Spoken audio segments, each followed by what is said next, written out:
Hello there, welcome to a new show.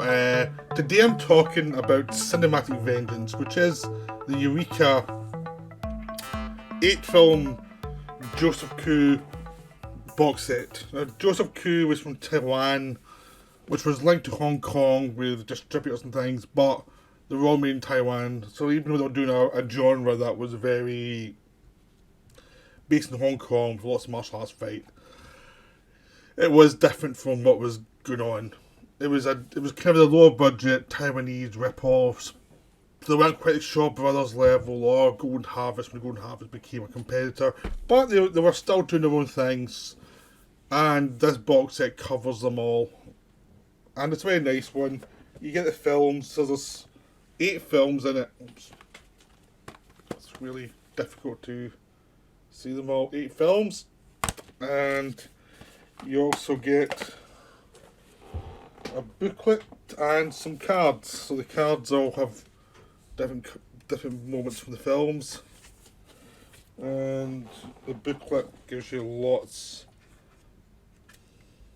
of information, lots of pictures from the films. Now, the films have a big variety, actually, much more than you expect. Because I mean, the problem with like kung fu movies is a lot of times they feel like the same plot.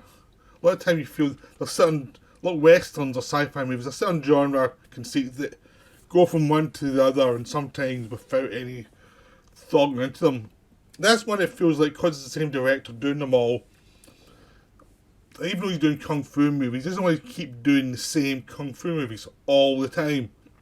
He wants to like try different stories within this sort of setup, which is wonderful. So even though you get similar beats and certain stories, you know, like kung fu movies tend to need a young man who needs to learn about life in the structure. Because you need someone to root for who has a mountain to climb. So you've got that element that's always running through them. But they vary the story enough in these films so you don't feel you're watching the same film again. Now, I watched these all out of order. So you had an order for the films, but I just watched them whatever way I wanted to. There was one that was really bad called The Old Master, which I never managed to get through. It was a completely different film from the rest of them. From what I gather, even though it says a Joseph Koo film, apparently he was just the producer in this one, because the fights are much worse and the story's boring, and I just couldn't make it. All the rest were great. So 7 out of 8 films I really enjoyed, and a good 3 of them I'd happily rewatch any time, and the other ones I'd still rewatch quite easily. But there's 3 I know that I'll definitely rewatch. The first one is where we start out, basically, which is, you know, the 7 Grandmasters. 7 Grandmasters pretty much is a full-on fight movie. It sets you up to expect the whole box set to be just like this, but it's not. But this is really good. Basically, a Grandmaster on his way to actually retire is challenged to say he hasn't defeated all the other Grandmasters in the area around China, so he has to go and fight them all to prove he's the best before he retires. And because pride's involved, he decides to go do that. So that's beginning, and then you get like fight scene after fight scene after fight scene, all these challenges pretty quickly. And then during this time, he's involved with this young man who wants to learn his ways. And this young man has to prove himself to be worthy of the fight. Of course, this young man has secrets, and there's someone watching this whole thing, setting everything up for their own revenge. Because usually in Joseph Koo films, there's usually a couple of plots going on. The main normal plot, and there's always some weird side plot as well.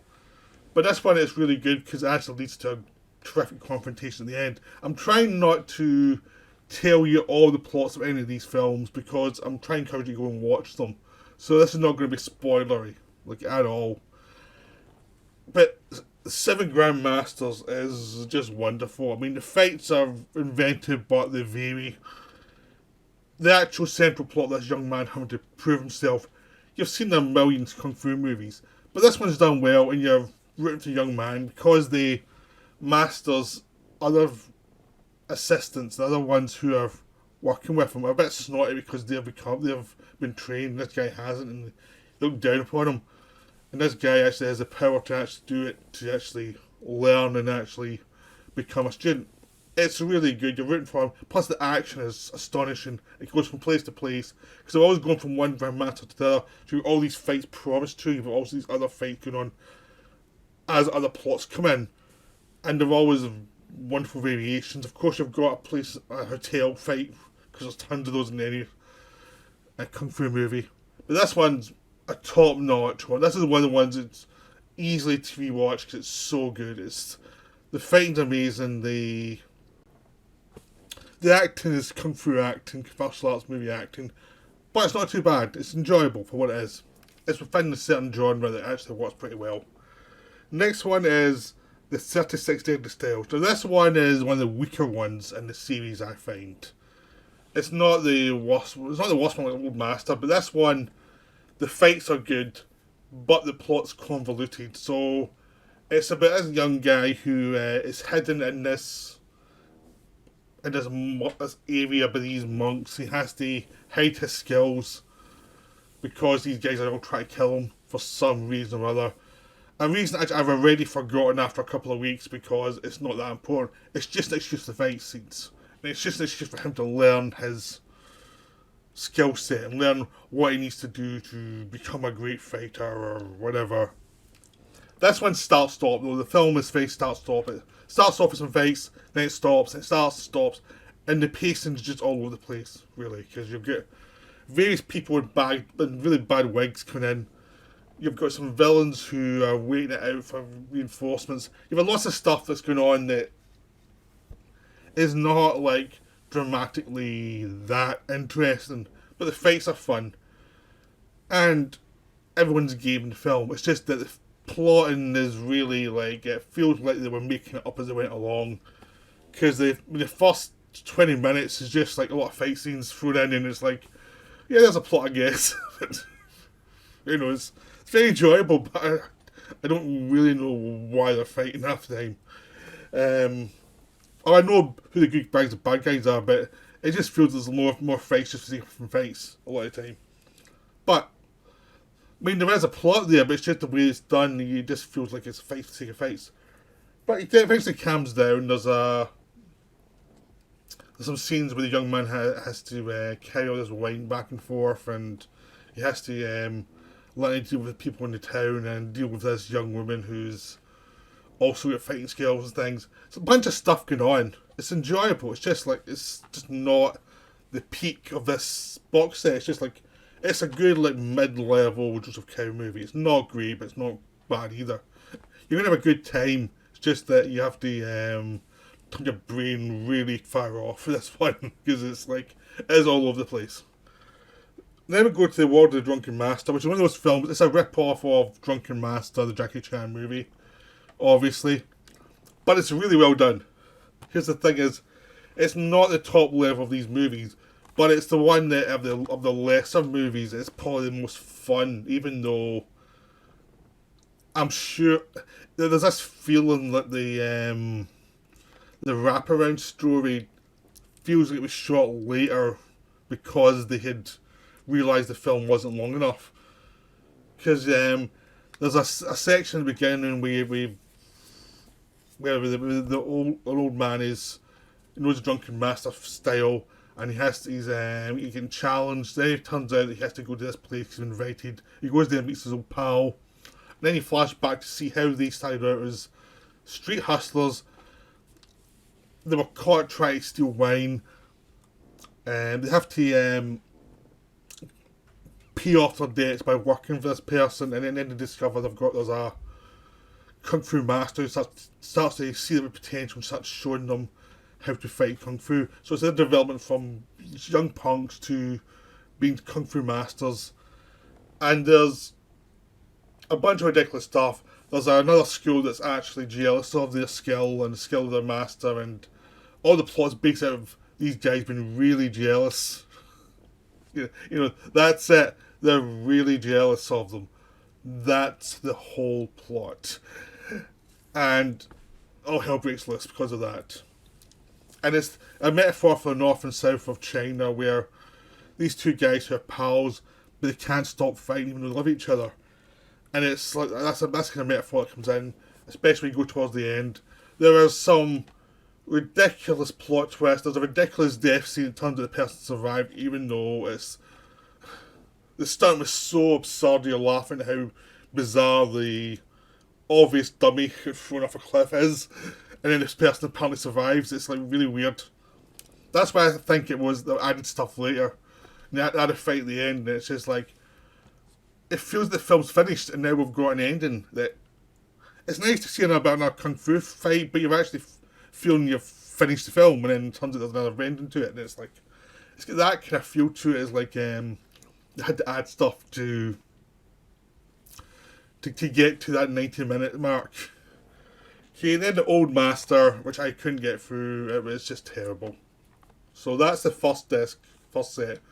So basically, in the first set, you've got one full-on great film, you've got one hilariously wonderful, weird film, and you've got the Drunken Master rip-off that's way better than it should be. So that's the first disc. Okay, now we're going to the second, and this is the Fearless Shaolin set. And we'll start off with Shaolin Kung Fu, which is another high mark of the box set. This starts slow. For the first 20 minutes, you're going to think, this isn't that great. This is just very typical and a bit slow. Because this rickshaw driver he's in this company that's going to bully these other rickshaw drivers for the territory. The other ones are held by gangsters and stuff. So the first 20 minutes you're thinking, this is not great. Then the fights start, and the fights never stop, and it's awesome. It's just like, basically from about 20 minutes in, through the rest of the film, it's like you get an odd breather between the fights, but the fights are so good. There's one fight that's at the side of a mountain that's full of, it's this kind of gravelly mountain. It looks really dangerous. I have no idea how no one died during making that fight scene. It's so bizarre and wonderful. You've got just variety of great fight scenes. There's not that much of a plot. It's just like this guy won't fight back, then he has to fight back, then he gets revealed as being a great fighter, and more people have to try and kill him. And it's just a one fight after another as he's beating the hell out of people, and it's at one point he gets injured and he has to recover. But that's a bit to slow down so you can get to the end, so you can come back and beat up even more people. It's just like the simplest plot you can think of, but it's done so well. It's just so good.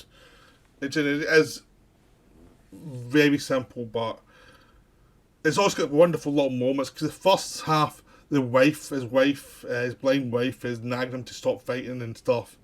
And you think, oh, she's a killjoy. And then the character redeems herself in the second half in some really wonderfully bizarre moments. It's like, wow, that's so badass.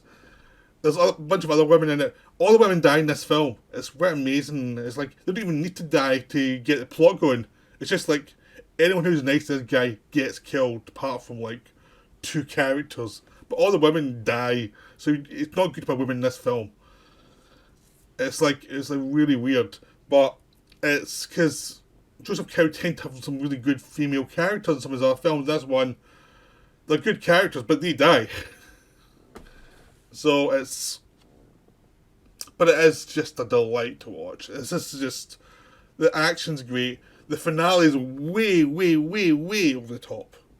There's stuff in it that's like astonishing Story of Ricky level weird at the final fight scene, but it works. Not for gore, just for weird. But it's great. This one's a total joy. I mean, 7 Grandmasters is the one from this box set that gets revered as the best one. But I like this one more than 7 Grandmasters, to be honest. I loved 7 Grandmasters, but this one actually beat it for like, wow, this is really something. The next one's one of the mid-level ones. It's not the top 3, but it's another one that's really good. It's really enjoyable. It's kind of like the Drunken Master one, where it's like, yeah, it's not top level, but it's damn good, and you're really going to enjoy rewatching it. I think it was something that may be better than the Drunken Master one, but for entertainment value, I think they're the same, which is Shaolin Kids, which is nothing to do with kids. There's no kids in this film, Basically, it's about this guy who's like the Prime Minister of China, and he wants to go up to become the Emperor and kill the Emperor. So there's a plot of people who come in to the country to kill the Emperor with him. And these rebels are trying to save the Emperor, and they're getting knocked off one by one, they're getting tortured, and there's just a whole group of them trying to stop the assassination. And that's all it is. It's a bunch of fight scenes to stop the assassination. There's two. The villain has two sidekicks who destroy everybody because they're so good. They've got their own style of fighting that's just insane. So whoever has to defeat this has to beat these two guys, and some of those fights are great. It's one of those ones it just works, even though it's clunky as hell. I mean, it is as clunky as the 36 Styles plot in a lot of ways, but it works a lot better because it's more direct. You've got this assassination to stop, so you always know that's where you're going back to. So even if it goes off on a side tangents, there's characters and weird wigs that the wigs seem to change. It's like, is that still the same character? There's stuff that kind of shoddiness in the film, but it doesn't matter because you know in about 2 minutes you're going to have a kick-ass fight scene. This is wonderful. This is really enjoyable. It's pure on pulp nonsense, but it really works. Now we have more nonsense with the 18 Bronzemen, and there's also the return of the 18 Bronzemen, even though these two films are not linked in any way. So 18 Bronzemen, there's two cuts of this film. I watched the Japanese cut, which has lots of stuff put in it that was shot later or taken from stock footage. And it's weird because you have different actors playing the same part from scene to scene, and there's a lot of build up, and a lot of things don't pay off, and because it's a cut that's shot for a different market. But it is a guy who's hid in the Shaolin Temple, or Temple like Shaolin Temple, and they have to learn by defeating the 18 Bronzemen how to fight so they can go and get revenge on, the killers of their parents and stuff. That's it. And the baddies want to kill them before they learn all the styles, and they have to learn the styles so they're undefeatable. And by defeating these Bronzemen, that's how they're going to do it. Even though the Bronzemen are actually gold looking. But it doesn't matter though, none of this absurdity matters because it's basically them learning how to fight. That's the plot. That's the plot of both the films. The second one is a prince who's trying to learn the style. So he goes undercover, and he's going to learn the style too. In both cases, Carter Wong's in it. One first time he's the sidekick of the hero, and he's helping the hero get better. And the second one, he's the prince trying to learn skills. And in both occasions, he's the best part of the film. And both films are a lot of fun, but the Return of the 18 Bronzemen is much better because you're a central character who's a git. He's basically the villain. He has no redeeming features, and it's wonderful because you're with the villain going through these trials, and it's great. Return of the 18 Bronzemen is the third of the really good films in this set.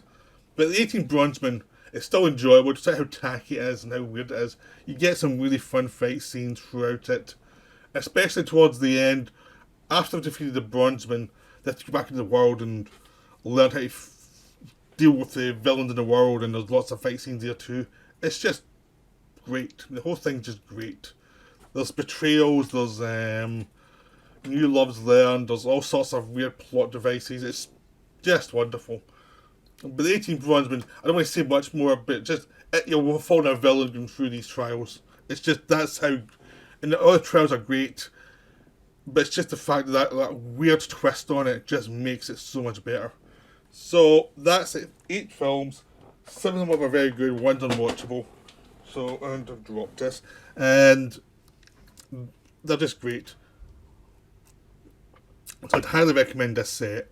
I mean, it's not that expensive. I think it's like £40, £45, and you get way more than your money's worth. The transfers are terrific from the materials they had. You get commentaries on every film, and the commentaries are good. It's a really good set. It's highly recommended. Especially as it costs about a third of the Shaw Brothers set. They come from Arrow, which I'm going to get to the Shaw Brothers set as well. And the Shaw Brothers set is really worthwhile too. So, I'm still going through that one. But if you like Kung Fu movies, get this set. It is so good. Cinematic Vengeance box set is just so wonderful. It gives you a new set of Kung Fu movies from a new director you've probably never heard of. And it just really works. So, and you'll recognise a lot of actors going from film to film. It's really enjoyable. So I'll see you later. I hope you enjoyed this video, and I hope it got you to try this box set out. Right, see you later.